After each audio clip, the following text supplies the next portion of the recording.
In the scorching summer of 1187, two colossal forces clashed on the plains of Galilee. The Crusader army of the Kingdom of Jerusalem and the Muslim forces led by Saladin al-Ayyubi, Saladin.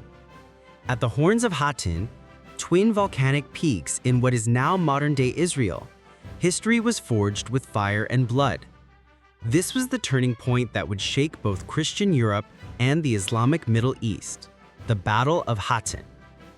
Background to the battle.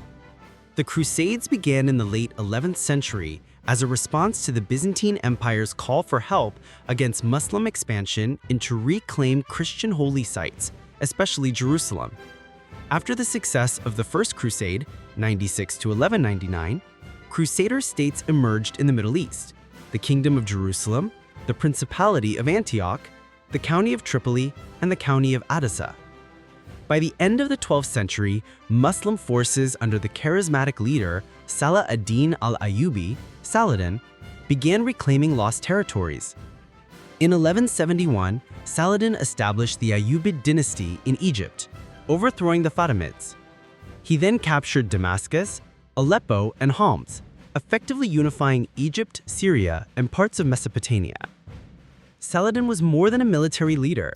He was a religious reformer who championed the cause of jihad to liberate Jerusalem from Christian control. He used both diplomacy and military might to forge a united Muslim front. Rising tensions, the road to battle. Though Saladin often signed truces with the Crusader states to maintain internal stability, tensions escalated again in 1186. The Kingdom of Jerusalem fell into political chaos. King Baldwin IV, stricken with leprosy, died, followed shortly by his young successor, Baldwin V. Eventually, Guy of Lusignan took the throne, but his rule was contested by many nobles, most notably Raymond III of Tripoli.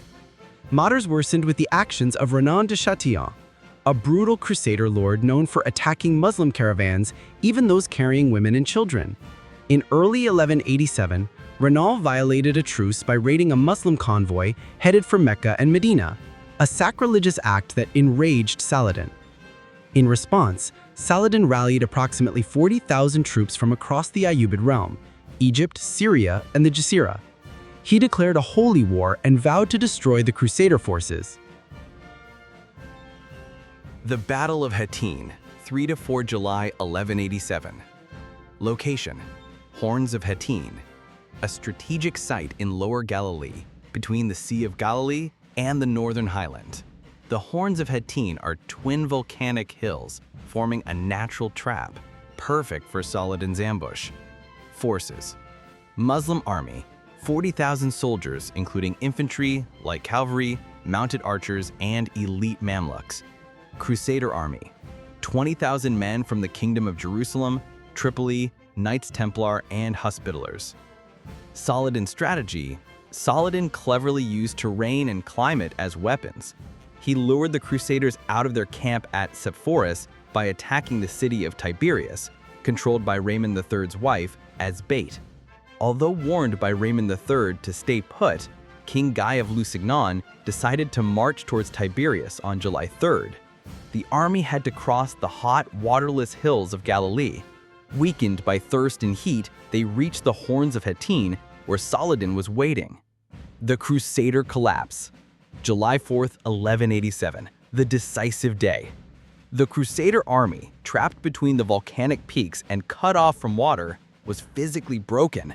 Saladin unleashed volleys of arrows from all sides and set fires in the dry grass to create choking smoke and confusion.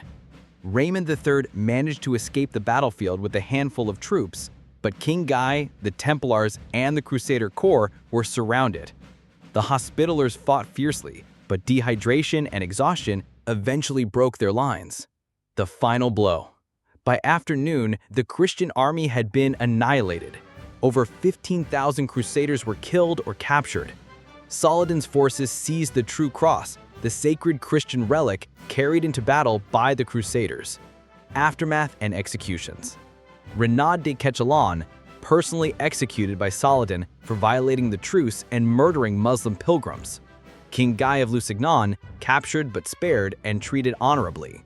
Templar and Hospitaller knights, many were executed due to their extreme zeal and perceived threat to Muslim rule. High-ranking nobles were ransomed for gold, while common soldiers were sold into slavery or killed. The fall of Jerusalem. The victory at Hattin opened the road to Jerusalem. In October 1187, Saladin laid siege to the Holy City and captured it after brief resistance. Unlike the massacre committed by Crusaders in 1099, Saladin showed mercy. Eastern Christians were allowed to remain. Latin Christians were given time to pay ransom and leave. Churches were spared, and the Al-Aqsa Mosque and Dome of the Rock were cleansed and restored to Islamic worship. The Third Crusade. The fall of Jerusalem and the disaster at Hattin sent shockwaves throughout Europe. Pope Gregory VIII called for the Third Crusade, 1189 to 1192. Monarchs like Richard the Lionheart of England, Philip II of France, and Emperor Frederick Barbarossa of the Holy Roman Empire launched a new campaign. Though they regained some coastal cities, Jerusalem remained under Muslim control. The legendary battles between Richard and Saladin became part of Western and Islamic folklore alike. Legacy of the battle. Saladin is remembered as a paragon of Muslim leadership, justice, and honor, even admired by his Christian foes.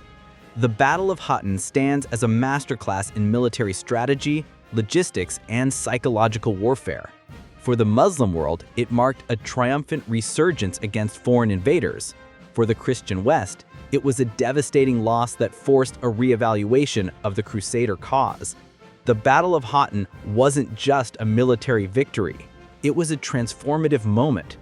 In the Galilean heat, Saladin reclaimed not just land, but the hearts and faith of his people.